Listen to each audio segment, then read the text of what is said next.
Assistant guest professor हो या अतिथि शिक्षक हो जो 10+2 वाले हो या जितने भी हमारे नियोजित शिक्षक थे उनको जो है उनको सम्मान मिलना चाहिए क्योंकि उनको राज्य कर्मी का दर्जा मिलना चाहिए। पूरे बिहार में नौकरी देंगे। नीतीश अतिथि कब तक रहेंगे? देखिए तो होंगे ना। देखिए अतिथि शिक्षकों के लिए हम लगातार मांग करते हैं। आपने देखा कि उसमें जो है उम्र सीमा में छूट को मिलना चाहिए। देखिए ऐसा हम लोगों ने कहा भाई शिक्षा का मैटर है, ये पूरे बिहार के भविष्य का मामला है। हमारा फिजिकल टीचर का मुद्दा था उस वक्त, हमारा अतिथि शिक्षक का मिला, स्वास्थ्य अनुदेशक का मामला था हमारा। फिजिकल टीचर के बारे में अपने बातों को रखा कि अंशकालिक नहीं होंगे, पूर्णकालिक हो जाएंगे। भैया वित्त शिक्षकों के लिए क्या होगा? वेतनमान का कुछ है कि अनुदान का? देखिए 40 साल से ये जितने भी वित्त रहित कॉलेज खुले थे, जितने भी वित्त रहित कॉलेजेस हैं उनको सरकारी किया जाए। रसरी आवत जाते सिल पर परत निशान कि supplementary result BPSC TRE 3.0 supplementary result को लेकर के आइंदा देख रहे हो कि मल्टीपल रिजल्ट कर one candidate one result multiple result हो गई। वैकेंट सीट को फुलफिल करने के लिए पूरक परिणाम मांग रहे हैं, तो क्या 200 टीआरई 3 में दे दिए हैं, सेम कटअप से बाहर हो गए, उनका उम्र सीमा भी नहीं है, तब वो क्या करेंगे? उनके लिए हम लोग ने कि हम दवाई कमाई पढ़ाई पर काम करते हैं। गांव देहात के डॉक्टर्स थे, जो छोटे छोटे डॉक्टर्स थे जिन्होंने पूरा देश को बचाने का काम किया। रूरल मेडिकल प्रैक्टिशनर है, जो ग्रामीण चिकित्सक कहते हैं, आरएमपी कहते हैं, रूरल मेडिकल प्रैक्टिशनर ग्रामीण चिकित्सक हैं, उनको भी नहीं भूलना चाहिए। डोमिसाइल को लेकर जय श्री राम प्रियजनों, डीके एक्सप्रेस चैनल में आपका स्वागत है। मेरे साथ भाजपा के एमएलसी जीवन भैया जी मेरे साथ मौजूद हैं। भैया मुझे बताइए कि जो है मंगलवार को जो है बैठक हुआ था, समीक्षा बैठक, क्या हुआ तक जो है लोकतंत्र के मंदिर जो है विधानसभा विधान परिषद में जो है असिस्टेंट गेस्ट प्रोफेसर और अतिथि शिक्षक लोग वहाँ पर जो मौजूद थे।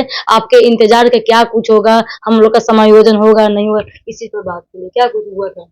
देखिए ये बैठक कोई आधिकारिक बैठक उस तरह का नहीं था जी। हाँ, लेकिन जो भी बैठक होती है उसमें हम लोग का यही प्रयास रहता है। उस बैठक में हम नहीं थे, लेकिन फिर भी हम लोग का, हमारे कुछ साथियों से बात हुई थी, हम लोग का ये प्रयास रहता है कि भाई कहीं भी सिस्टम में हम जो भी हमारे सिस्टम के लोग हैं उनको तकलीफ नहीं, उनको दिक्कत नहीं हो। सदन में जब सदन चलता है तो आपने देखा कि जो भी हमारे असिस्टेंट प्रोफेसर की बात हो, गेस्ट फैकल्टी की बात हो, उसका आवाज़ भी हम उठाया। पहले आपको याद होगा कि जो गेस्ट फैकल्टी थे उसका गेस्ट फैकल्टी जो भी थे उनका 60 ईयर्स के लिए वहाँ पर हम लोगों ने देखा कि वहाँ उनका संयोजन हो रहा था। बाद में 65 जो है 60 साल के लिए, और जो है जो यूनिवर्सिटी में कॉलेज में उनके यूनिवर्सिटी में भी पहले 60 ईयर्स का था, बाद में हम लोगों के प्रयास से वो 65 ईयर्स हुआ। तो एक हम लोगों ने प्रयास किया, तो निश्चित रूप से कहीं ना कहीं हम लोग लगातार प्रयास करते रहते हैं। इसका रिजल्ट भी हम लोग को मिलता है और आगे भी इसका रिजल्ट मिलेगा। तो क्या लगता है भैया कि अगर ये तो चुनावी पर्व चल रहा है, तो क्या इन लोगों का कुछ जो है जो काम कर रहे हैं असिस्टेंट गेस्ट प्रोफेसर हो या अतिथि शिक्षक हो जो 10+2 वाले हो या 18 वाले जो भी आए थे, तो क्या इन लोगों का कुछ मतलब आगे का क्या मतलब देखिए कई तरह के डिमांड्स जो हैं आते रहते हैं। उनकी एक समस्या नहीं है, बहुत सारी समस्याएं हैं। तो उन सारी समस्याओं पे बिंदुवार हम लोग चर्चा करते रहते हैं और सदन में भी हम लोग प्रश्न उठाते रहते हैं। उस पर जो है कार्रवाई भी होती है और ये जो है प्रोसेस जो है लगातार चल रहा है। इसलिए जो भी बिंदु उन लोगों का है उस पर हम लोग लगातार चिंतित रहते हैं और लगातार कार्रवाई होती है। देखिए आप जान लीजिए कि पहले हम लोग जब चुनाव लड़े तो उसके आसपास 2-3 बिंदु पर चुनाव हम लोग लड़े कि भाई जितने भी हमारे नियोजित शिक्षक थे उनको जो है उनको सम्मान मिलना चाहिए, क्योंकि लंबे समय से वो शिक्षक हमारे बीच पढ़ा रहे थे, एक एक्सपीरियंस भी था, अनुभव भी था। लेकिन आम लोगों को ये लगता था कि जो नियोजित शिक्षक हैं उनके पास क्वालिफिकेशन कम है और सरकार ने एक क्राइटेरिया तय किया कि भाई हम उनका एग्जाम लेंगे। जब हम लोगों ने डिमांड किया कि उनको राज्य कर्मी का दर्जा मिलना चाहिए, पूरे बिहार में ये एजेंडा चला। इस एजेंडा को हमने ही मतलब दिया पूरे बिहार को। जब हमारा चुनाव था तो हमने संकल्प लिया कि जितने भी हमारे नियोजित शिक्षक हैं सबको राज्यकर्मी का दर्जा हम दिलवाएंगे। चुनाव मेरा संपन्न हुआ, उसके बाद 1 साल तक लगातार हम आंदोलन करते रहे, घूमते रहे। आपको याद होगा कि उसमें हमारे एक साथी विजय सिंह शहीद भी हो गए, जो गया में हमारे साथी, तो जो हमारे चुनाव चौराहा के पास में जो है उसी मुद्दे को लेकर हो गया। हमको इस बात का काफी तकलीफ भी है। तो विपक्ष में तेजस्वी जी का शासन था, तेजस्वी जी के उस वक्त मंत्री थे चंद्रशेखर जी, उन लोगों ने एक तरह से उनकी हत्या कर दी। हाँ, जो और इस तरह का कार्य में उनको शामिल नहीं होना चाहिए था, लेकिन चलिए उन लोगों का स्वभाव ही यही है। तो दमनात्मक कार्य कहिए वो, और किसी भी तरह का वो कार्य को सफल नहीं होने देना चाहते थे। उनको तो हम लोग का सम्मान करना चाहिए कि हम लोग जो मांग मान रहे हैं। और उसके बाद आनंद फानन में देखिए एनडीए का एजेंडा था कि भाई बिहार में नौकरी देंगे। नीतीश कुमार जी ने कहा था कि भाई नौकरी देंगे। और पहले से भी भाजपा के हमारे जो इसके पहले भी हम लोग भाजपा में जब थे नीतीश कुमार जी, तो उस वक्त भी हम लोग का एजेंडा था, ये पहले से एजेंडा था और काम भी चल रहा था उस पर काफी काम फाइलों में चल रहा था। लेकिन उस काम को इम्प्लीमेंट हम ही लोग किए और हम लोग को करने का जब मौका मिला तो हम लोग इम्प्लीमेंट किए।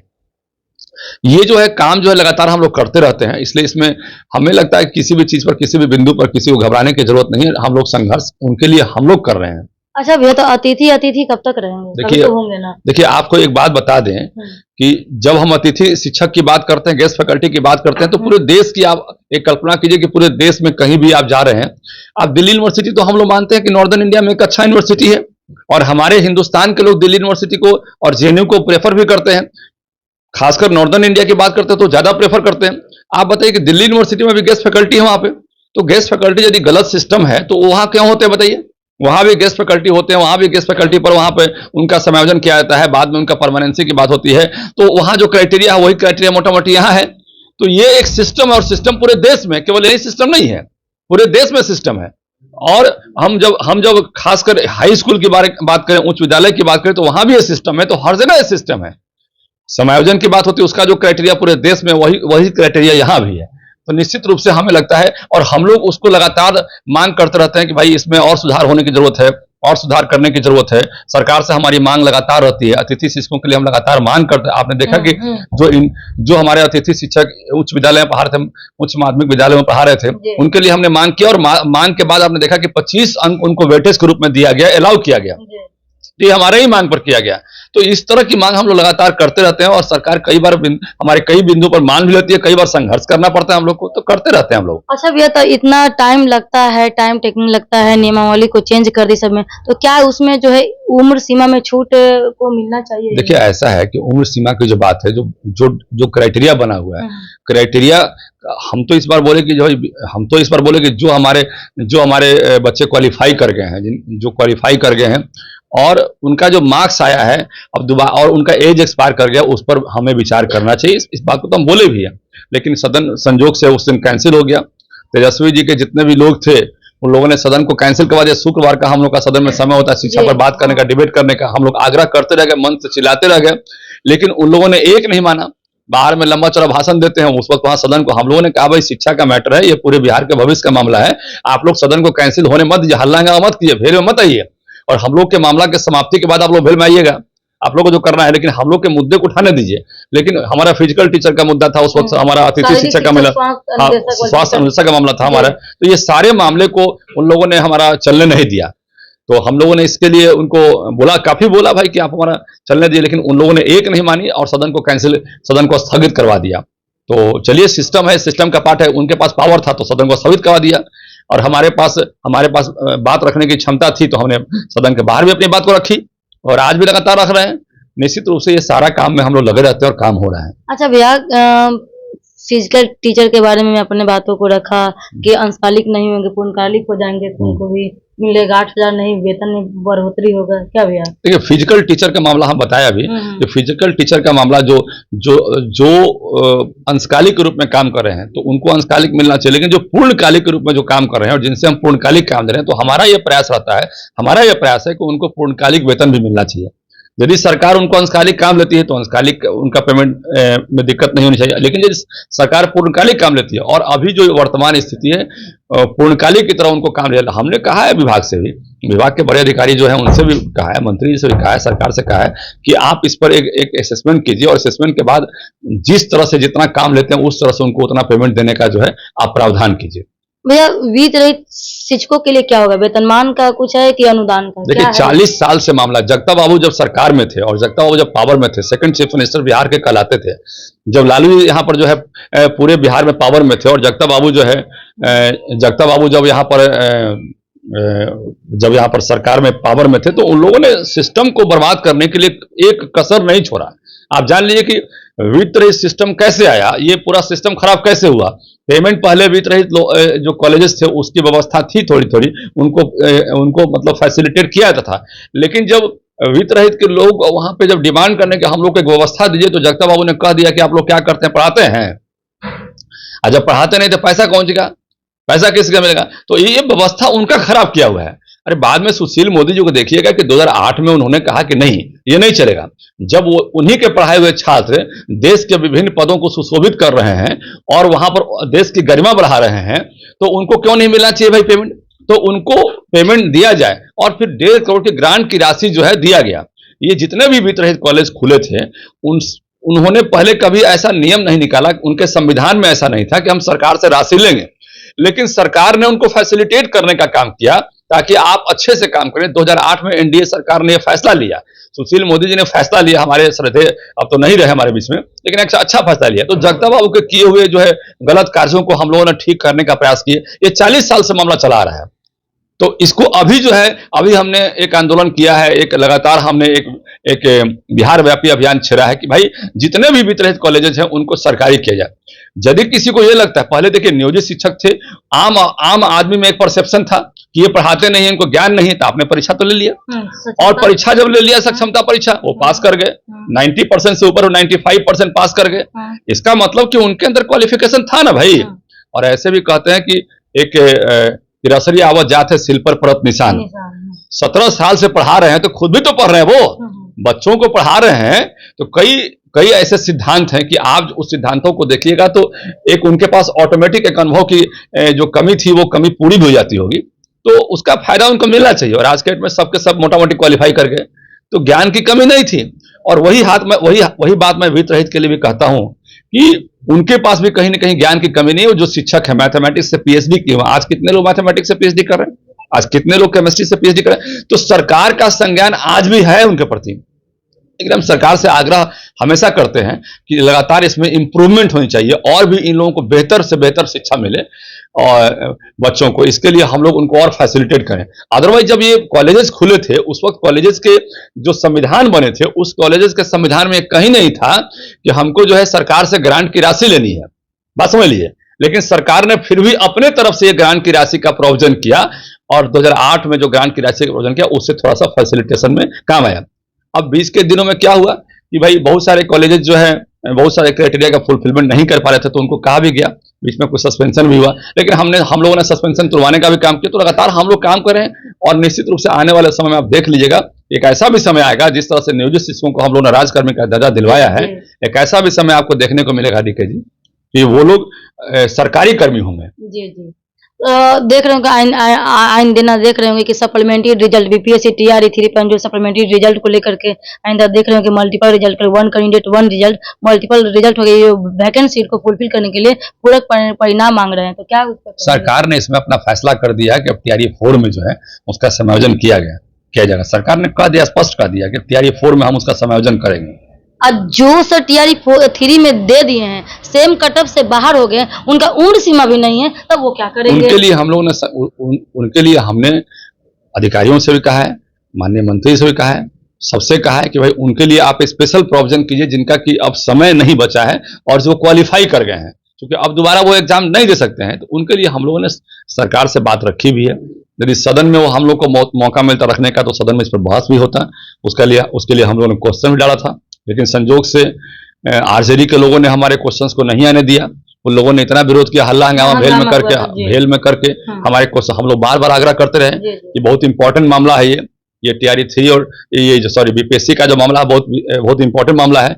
लेकिन वो एक नहीं सुने हम लोग की बात को, क्योंकि उनको तो राजनीति करने से मतलब है ना, विपक्ष को केवल राजनीति, उनको ना युवाओं से मतलब है और ना ही किसी और चीज से मतलब है। देखिए तो अपने आप को भैया सीएम तो घोषित कर ही दिए भाई, देखिए वो आपको याद होगा, तो ये करेंगे, हम सीएम बनेंगे तो वो करेंगे। आपको याद है ना कि तेजस्वी जी क्या कहते थे कि हम दवाई कमाई पढ़ाई पर काम करते हैं। दवाई पर भी तो निश्चित रूप से मुझे लगता है कि वो निश्चित रूप से काम किए। दवाई पर कैसे काम किए कि जितना भी आप देखिएगा तेजस्वी जी ने क्या कहा था, युवाओं के लिए काम करेंगे, दवाई के लिए काम करेंगे, पढ़ाई पर काम करेंगे, तो कमाई पर भी काम करेंगे, और किया भी। ऐसा नहीं है वो अपने वादे पर पूरे रहे, लेकिन समझिए पूरी बात सुन लीजिए, लेकिन कैसे किया उसका डिफरेंसेस देखिए। दवाई पर जो काम किया उन्होंने, तो जितने भी हॉस्पिटल के आसपास वहां पे अल्ट्रासाउंड की एजेंसी थी सब पर छापामारी करके बंद कर दिया कि अवैध है। और बाद में एक फिक्सेशन का दौर शुरू हुआ कि किसी को चलाना है तो कोई कितना लाख पर वहां डाक में बोली बोलेगा, और जो अधिक बोली बोलेगा उसी का अल्ट्रासाउंड या फिर डायग्नोस्टिक सेंटर चलेगा, और जो कम बोली बोलेगा उसका डायग्नोस्टिक सेंटर यहाँ बिहार में नहीं चलेगा। और इसी तरह से दवा के दुकानों पर छापामारी हुई, गांव देहात में लोग एक मुश्किल से गांव देहात में दवा का दुकान खोलते हैं और दवा का दुकान चलाते हैं, तो आम आदमी को उसके एक फैसिलिटेट किया जाता है। आप जान लीजिए कोरोना में कितने डॉक्टर्स वहां पे जो है लोगों को चंगा किए। अरे यही गांव देहात के डॉक्टर्स थे, जो छोटे छोटे डॉक्टर्स थे, जिन्होंने पूरा देश को बचाने का काम किया। अदरवाइज हमारे पास संख्या भी तो कम है। आज कितने लोग हमारे एमबीबीएस हैं, कितने लोग हमारे मतलब पीजी किए हुए हैं, देश में उनकी संख्या तो कम है ना। और उनका देश को बचाने में हमेशा योगदान रहता है, इसलिए हम लोग उनको भगवान मानते हैं। लेकिन उनको भी नहीं भूलना चाहिए जो गांव देहात में हमारे जो रूरल मेडिकल प्रैक्टिशनर है, जो ग्रामीण चिकित्सक कहते हैं, आरएमपी कहते हैं, रूरल मेडिकल प्रैक्टिशनर, ग्रामीण चिकित्सक हैं, उनको भी नहीं भूलना चाहिए। तो ये उस सारे सिस्टम को तेजस्वी जी के जो लोग थे, आरजेडी के जो लोग थे, उसको बंद करवाने के लिए अभियान छेड़ दिया। आज जिनको चलाना है तो पंचायत से लेकर जिला तक जो है एक रकम तय कीजिए और कोई भी उसके बाद जांच नहीं होगी आप पर, और उसके बाद चलेगा। तो इस तरह से उन्होंने मेडिकल क्षेत्र में काम किया, दवाई में काम किया, कमाई में काम किया, अपना कमाई किया और अपना कमाई का सोर्स खोला। कहा था कि हम चुनाव जीतेंगे तो कमाई का सोर्स खोलेंगे, तो अपना कमाई का सोर्स खोला। दवाई में भी इस तरह से काम किया और पढ़ाई में जब उनको मौका मिला तो उनके शिक्षा मंत्री जो है रामचरितमानस पर कभी अटैक करते थे, कभी उनके शिक्षा मंत्री हनुमान चालीसा पर अटैक करते थे। ऑफिस तो जाते ही नहीं थे वो। आज जब हमको ये नहीं समझता कि जो ऑफिस जाते ही नहीं है आप, तो काम कैसे कीजिएगा भाई? काम करने के लिए आपको कार्यालय जाना पड़ेगा ना। आप कार्यालय जाते नहीं है, आप जो है दिन भर जो है रामचरितमानस का किताब लेके और उसमें केवल निकालते थे कि इसमें क्या गलती है, क्या सही लिखा हुआ है। अरे ये ईश्वरीय शक्ति है, ईश्वर से कोई लड़ा नहीं आज तक। ये सत्ता को आप ईश्वरीय सत्ता को आप परिवर्तन नहीं कर सकते हैं। लोगों ने यहाँ पर आकर भारत में हमारे सनातन संस्कृति को मारने का प्रयास किया। मरा क्या? आज हमारे जो है गुरु गोविंद सिंह का हम जो नाम लेते हैं, और हम लोग भी मानते हैं, हिंदू हैं, और उनके भी ग्रंथों में देखिएगा कि हमारे देवी देवता का नाम 2900 बार लिखा हुआ चर्चा में आया है। तो निश्चित रूप से ये सारे समाज के लोगों को खत्म करने का प्रयास किया गया, इनके धर्म को बदलने का काम किया गया। तो ये सनातन धर्म को मानने वाले सभी लोग को खत्म करने का प्रयास किया गया, लेकिन नहीं हुआ ना। आज भी चल रहा है। तो ये एक विचारधारा चलेगा, हजार वर्ष का विचारधारा है। और नए नए पंथ जो बहुत जनरेट हुए हैं, जो 1400 साल 1300 साल पहले जो पंथ जनरेट हुए हैं, जो अपने आप को धर्म मानने लगे हैं, वो चाहते हैं कि हम सनातन को समाप्त कर दें। वो संभव नहीं है। तो रामचरितमानस पर अटैक करना, हनुमान चालीसा पर अटैक करना, इन लोगों ने ये काम किया। तो शिक्षा पर मोटा मोटी यही काम करे थे, इसके अलावा शिक्षा पर कोई काम वो नहीं कर रहे थे। तो आरजेडी के लोगों ने बोला कि दवाई पर काम करेंगे। मैंने बताया दवाई पर कैसे काम किया। कमाई पर काम करे थे तो ट्रांसफर पोस्टिंग के साथ इस तरह से मेडिकल में कमाई का काम किया। पढ़ाई पर काम कर रहे थे तो पढ़ाई पर इस तरह से काम किया। तो इसी तरह के वो एजेंडे में लिप्त थे। और जान लीजिए, ये युवाओं के भविष्य की बात करते हैं, ये तो भविष्य को बिगाड़ने का काम किया। यही तो कह रहे थे कि 17 महीना। हाँ, तो वही तो 17 महीने का मैं बता रहा हूँ। ये 17 महीने का मैं डाटा बता रहा हूँ। आपको याद होगा कि पेपरों में भी छपते थे, सारे अखबारों में छपते थे कि आज वहां छापा मारा गया, वहां छापा मारा गया। बाद में वो रकम तय होता था। ट्रांसफर पोस्टिंग में मामला पकड़ाया तो माननीय मुख्यमंत्री जी ने सारा ट्रांसफर पोस्टिंग रद्द किया उनका। अरे उनको हटने का कारण क्या? उनको लगा कि भाई, अभी मुख्यमंत्री तो बहुत बार बोले ना भाई, सदन में बोले, सदन से बाहर बोले कि जब हम इनको मौका दिए तो लगे लूटने पूरे बिहार को। यहाँ एसपी हमारा होगा, यहाँ डीएम हमारा होगा, इस जाति का होगा, फलाना होगा, ये होगा, यहाँ पर ऐसे काम करेंगे। अरे भाई, आपको काम करने का मौका दिया गया था ना, लेकिन काम तो किया नहीं उन्होंने ना। काम करने के बजाय मतलब बिहार को लूटने का काम शुरू कर दिया। उनको लगा कि अब मौका मिला है तो जल्दी से जल्दी हमारा जो है पेट भरना चाहिए। आम जनता गया तेल लेने। तो इस तरह की स्थिति जो है बनी थी। तो ये गलत बात है। अब तो वैकेंसी खाली है सीएम के, तो अपने आप को सीएम घोषित कर ही दिए। वो तो पहले भी घोषित किए थे, तो उससे जनता मानेगी तब ना। जनता तो इनको दिया था मौका, उस मौके को मतलब कि लूटने में लगा दिए। जैसे वहां हिंदुस्तान से बाहर के लोग, अंग्रेज लोग यहाँ लूटने आए थे, विदेशी आक्रांता लोग भारत को लूटने आए थे, लूट के चले गए यहाँ से। यहाँ पर एक संदेश देके चले गए यहाँ पर कि हम भाई हिंदुस्तान को बना के गए हैं। अरे क्या हिंदुस्तान को बना के गए हैं? एक हिंदुस्तान का जीडीपी, जब एक समय था कि 60% दुनिया का जीडीपी के बराबर अकेले हमारा जीडीपी था, और आज का जीडीपी हमारा कहाँ है? आज हमसे कई गुना आगे अमेरिका बढ़ गया है। तो हमारे जीडीपी कम हुए हैं क्योंकि यहाँ सोने की चिड़िया कहीं जाने वाली हिंदुस्तान जो है, उसको लूटने का लोगों ने काम किया ना। तो ये लोग लूटना जो शुरू किए, तो ये देश में और बिहार में लोग समझ चुके हैं कि इन लोगों को सत्ता मिलेगी तो पुराने जो अपराधी राज था, जो जंगल राज था, वही काम फिर से लोग शुरू कर देंगे। ये लोग लूटने वाला काम करें, तुष्टिकरण वाला काम करेंगे। इन लोगों को तुष्टिकरण के अलावा कोई काम दिखाई नहीं पड़ता है। अरे सबको एक समान है, सबको एक समान देखिए ना। तो तुष्टिकरण की नीति में क्यों परेशान है भाई? तुष्टिकरण के अलावा इन लोगों को कोई समझ में नहीं आता है। लास्ट में मेरा भैया एक सवाल है कि लोग चर्चे में कर रहे हैं डोमिसाइल को लेकर। देखिए, बिहार में जो है 60% जो है 60% रिजर्वेशन जो है 60% रिजर्वेशन में जो है, अभी विजय चौधरी जी ने इस पर बयान दिया था, माननीय हमारे बड़े नेता हैं एनडीए के, कि 60% रिजर्वेशन सिस्टम हमारे यहाँ मोटा मोटी उसको तो पालन किया गया। अब 40% में भी कैटेगराइज किया गया, तो कैटेगरी में कितना परसेंट उनको मिला बाहरी आदमी को, तो मोटा मोटी एक आकलन है कि 5 से 7% उनको मिलना चाहिए था, वो मिला। उसमें भी यदि कोई खामी है, उन्होंने कहा है कि यदि उसमें भी कोई खामी है तो आप लोग लिख कर दीजिए, और हम लोग लिख कर दिया भी है, उसको सुधारेंगे हम। चलिए भैया, बहुत बहुत धन्यवाद भैया। चलिए, ये तमाम बातों को लेकर जीवन भैया कह रहे हैं कि उन लोगों को जो है जीवन दान देंगे, उन लोगों को बातों को लेकर के चर्चा करते हैं। जन्म दी है डबल इंजन की सरकार, तो पालनहार भी वही करेगी। इन आप लोग जो है निराश ना हो, जो करेगी वही करेगी। और तमाम बातों को लेकर के सर ने कहा कि ये जो काम जो है 100% लड़ते भी रहते हैं और करते भी रहते हैं। आप लोग का जो उचित निर्णय होगा वो सरकार जो है आपके झोली में डालेगी।